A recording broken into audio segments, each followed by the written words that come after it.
peacemakers of Christo. இயேசுவில் அன்பார்ந்த சகோதர சகோதரிகளே, நம்முடைய வாழ்க்கையில் நம்ம பலவிதமாக சாதிக்கணும்னு நினைப்போம். நமக்கு நிறைய டேலண்ட் வரணும்னு நினைப்போம். சில நேரங்களில் டேலண்ட் இருக்கும், திறமைகள் இருக்கும், அறிவு இருக்கும், அதை டெவலப் பண்ண முடியல. அது அந்த திறமை இருந்தாலும் அது வளரவில்லை, அந்த போதிய ஞானம் வரல, அது எதுமோ தடைப்பட்டு போகுது, வளர்ச்சி அடையலை. ஏன் இப்படி நடக்குதுன்னே தெரியலை. நம்ம சாதிச்சிடலான்னு நினச்சோம், ஆனால் சாதிக்க முடியலை. பலவிதமான பிரச்சனைகள். அதற்கு தான் பதில் கூறுகிறார். 1 சாமுவேல் 13வது அதிகாரம் 14வது வசனம். தாவீது என்ற மகனை பார்க்கிறோம் தெய்வ பிள்ளைகளே. இவர் என்னென்ன டேலண்ட் வச்சிருந்தார். அவர் இசை என்றால் உயிர். சவுலுக்கு எப்பொழுதெல்லாம் பேய் பிடிச்சோ தன்னுடைய சங்கீத திறமையினாலே, தன்னுடைய சங்கீதங்களினாலே, தன்னுடைய பாடல்களினாலே அந்த சாத்தான்களை விரட்டி அடித்த வல்லமை உடையவர் தாவீது. இரண்டாவதாக அவர் சங்கீதங்களை எழுதினார். மூன்றாவதாக அவர் பயங்கர போர் வீரர். அவர் திறமை வாய்ந்தவர், யுத்தங்களை மேற்கொண்டவர், எதிரிகளை அழித்து போட்டவர், தைரியமுடையவர். மூன்றாவதாக அவர் ஆவிக்குரிய வாழ்க்கையை வாழ்ந்தார். இதுதான் ரொம்ப முக்கியம். அவர் ஆவிக்குரிய வாழ்க்கையை வாழ்ந்தார். அவர் என்னாலும் தேவன் பால் விசுவாசம் கொண்டிருந்தார், கடவுளையே விசுவாசித்தார். Dear friends, you have multiple talents, but you are not able to grow. You were growing, but some obstacle came. You are not able to succeed in your talents. Halfway, you are broken. You lost everything. You have nothing now. You are not able to move forward. You feel empty. You are not interested in your life because you lost interest in your talents. We see in 1 Samuel chapter 13 verse 14, we see a person called David. David was a multi-talented person. He was a singer and he was a musician.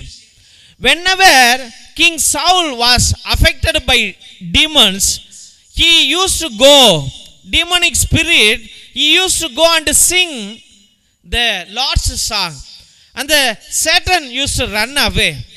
So he was a delivering. He did a deliverance. And second one, he sang songs. He sang psalms. He praised the Lord. Thirdly, he was a warrior. He used to go as the leader of the battle and used to fight and killed many persons, killed many enemies. Fourthly, he was filled with the Spirit of the Lord. Very important. He united his spirit with the Lord's Spirit.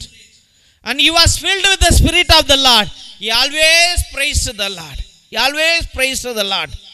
And lastly, he was a faithful servant of God. Dear friends, whatever may be, in the life of David we see from beginning to end, he was faithful to God. Likewise, dear friends, David had his own talents. David was king. He had all wealth. He had all property. But he was with the Lord. தாவீதுட்ட எல்லாமே இருந்துச்சு, பணம் இருந்துச்சு, காசு இருந்துச்சு, அவன் ராஜாவாக இருந்தான், பணக்காரனாக இருந்தான். ஆனால் அவன் ஆவியை ஆண்டவருடைய ஆவியோடு ஒப்பிட்டான். அதனால தெய்வ பிள்ளைகளே, உன் ஆவியை நீ ஆண்டவர்கிட்ட ஒப்புக்கொடு. சில இது எரும மாடு மாதிரி உட்காந்துருக்கும், எவ்வளவு சொன்னாலும் கேட்காது.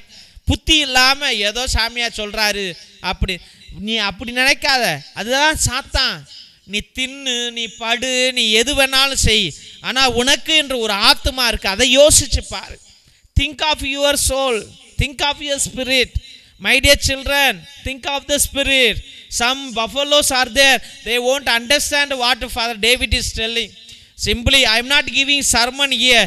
I am making you to become God, to be united with God. கடவுளோடு சேரதான் நான் உங்களுக்கு சொல்லிக் கொடுக்கிறேன். தாவீதுடைய ஆவி ஆண்டவருடைய ஆவியோடு இணைந்தது, ஆண்டவருடைய ஆவியோடு இணைந்தது, ஆண்டவருடைய ஆவியோடு இணைந்தது.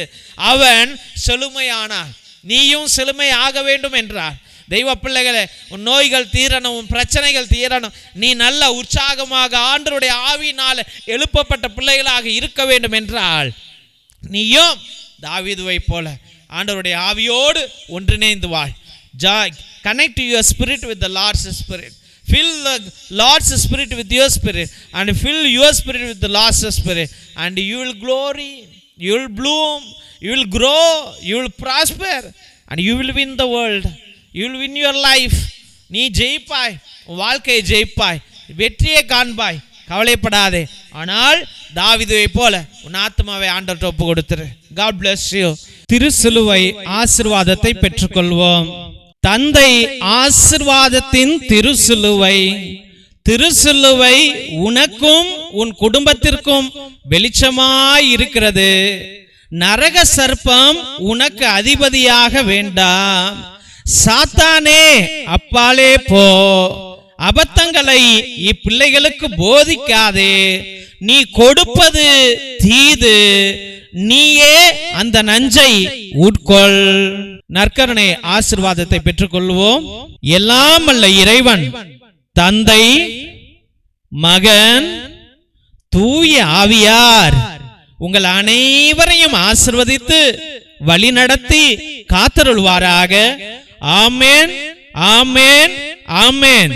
இயேசுவில் அன்பார்ந்த சகோதர சகோதரிகளே, முதலாக உங்கள் அனைவருக்கும் எங்களுடைய மனமார்ந்த நன்றிகள். எத்தனையோ பேர் உங்களுடைய முயற்சியின் நிமித்தம் உங்க வீட்டில் இருக்கின்ற நல்ல துணிகள், பத்தாத துணிகள், பயன்படுத்தாத துணிகள் மற்றுமாக நோட்டு, புஸ்தகம், பேனா, பேப்பர், பென்சில் என்றும் சோலார் லைட் என்றும் எங்களுடைய சபைக்கு, ஏழை பிள்ளைகளுக்கு, ஏழை குடும்பங்களுக்கு நீங்கள் உதவி கொண்டே வருகிறீர்கள். உங்களுடைய நல்ல உள்ளத்திற்காக என்னுடைய மனமார்ந்த நன்றிகளை தெரிவித்துக் கொள்கின்றோம்.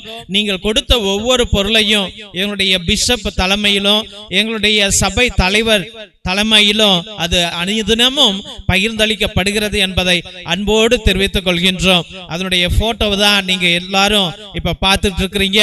அதனால உங்களுடைய நல்ல உள்ளத்திற்கு எங்களுடைய மனமார்ந்த நன்றிகளை தெரிவித்துக் கொள்கின்றோம். மற்றுமாக உங்களால் முடிந்த அளவுக்கு உங்களுடைய உற்றா உறவினரிடம் சொல்லி கூட இந்த பழைய துணி, பத்தாத துணி, பயன்படுத்தாத துணிகளையும் மற்றுமாக ஏதாவது நோட்டு, பேனா, புஸ்தகங்களை கூட நீங்கள் தொடர்ந்து அனுப்பும்படியாக அன்போடு வேண்டுகின்றோம்.